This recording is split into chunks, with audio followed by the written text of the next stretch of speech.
আসসালামু আলাইকুম। আমি মোহাম্মদ আবু তাহের, সহকারী শিক্ষক ইংরেজি, বারাত মনোহরপুর মাধ্যমিক বিদ্যালয়। বন্ধুরা, আজকে আমি আরেকটা কবিতা নিয়ে আলোচনা করব। কবিতাটির নাম হচ্ছে অ্যালোন। লিখেছেন মায়া অ্যাঞ্জেলো। তিনি জন্মগ্রহণ করেন April 4, 1928। Birth place S T Louis, Missouri, United State. Died, মৃত্যুবরণ করেন মে 28, 2014, 86 বছর বয়সে। রেস্টিং প্লেস অর্থাৎ তাকে সমাহিত করা হয় Winston Salem, North Carolina, United State. Line of poems 38। Occupation poet and singer. Genre poetry. Theme loneliness. Stanza 5। Lying thinking, শুয়ে শুয়ে ভাবছি, লাস্ট নাইট, গত রাতের কথা। How to find my soul a home, আমার আত্মার জন্য একটি আশ্রয় কিভাবে খুঁজে পাবো। Where water is not thirsty, যেখানে জল তৃষ্ণার্ত নয়। And bread loaf is not stone, আর রুটি পাথরের মতো কঠিন নয়। I came up with one thing, আমি একটা বিষয় উপলব্ধি করেছি। I don't believe I am wrong, এবং আমি মনে করি না আমি ভুল বলছি। That nobody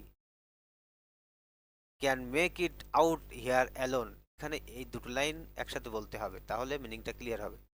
যে কেউ কেউ একা এই পৃথিবীতে টিকে থাকতে পারে না। That nobody can make it out here alone, যে কেউ কেউ একা এই পৃথিবীতে টিকে থাকতে পারে না। অ্যালোন, একা, সম্পূর্ণ একা। Nobody can make it out here alone, কেউ একা এই পৃথিবীতে টিকে থাকতে পারে না। আবারও, nobody but nobody can make it out here alone, এই দুই লাইনের মিনিং একসাথে করতে হবে। কেউ একা এই পৃথিবীতে টিকে টিকে থাকতে পারে না, বাঁচতে পারে না। Now if you listen closely, এখন যদি তুমি মন দিয়ে শোনো, I will tell you what I know, আমি তোমাকে বলবো যা আমি জানি। স্ট্রম ক্লাউডস আর গ্যাদারিং, ঝড়ের মেঘ জমছে। The wind is gonna blow, বাতাস প্রবাহিত হবে। The rage of man is suffering, মানবজাতি ভুগছে। And I can hear the mourn, আর আমি তাদের কষ্টের আর্তনাদ শুনতে পাচ্ছি। Cause nobody can make it out here alone. আবারও এই দুই লাইনের মিনিং একসাথে করতে হবে, কারণ কেউ একা এই পৃথিবীতে টিকে থাকতে পারে না।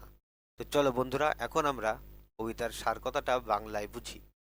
কবি গভীর চিন্তায় নিমগ্ন, নিজের জীবন ও একাকিত্ব সম্পর্কে ভাবছেন। পূর্ববর্তী রাতের অভিজ্ঞতা বা চিন্তার প্রতি ইঙ্গিত করেছেন। কবি আত্মার শান্তি ও স্থায়ী আশ্রয়ের সন্ধান করছেন। এখানে একটি রূপক ব্যবহার হয়েছে, যা এমন একটি জায়গার ইঙ্গিত দেয় যেখানে কোনো অভাব বা অসম্পূর্ণতা নেই। জীবনের প্রয়োজনীয় জিনিসগুলোর সহজলভ্যতা এবং সহানুভূতির প্রতি ইঙ্গিত দিয়েছেন। এটি কবিতার মূল বার্তা। মানবজাতি একা জীবনযাপন করতে অক্ষম। কবি পাঠকের মনোযোগ আকর্ষণ করেছেন এবং নিজের অভিজ্ঞতা শেয়ার করতে চাইছেন। জীবনের সমস্যাগুলোর প্রতীকী উপস্থাপন করেছেন, যা সামনে আসতে চলেছে। মানবজাতির সংগ্রাম ও দুঃখ কষ্টের প্রতি দৃষ্টি আকর্ষণ হয়েছে। পুনরাবৃত্তি দ্বারা বার্তাটিকে আরও জোরালো করা হয়েছে। তো বন্ধুরা, কবিতাটি এ পর্যন্তই। তো যদি কোনো পরামর্শ থাকে অবশ্যই কমেন্ট করতে ভুলবে না। আজ এ পর্যন্তই।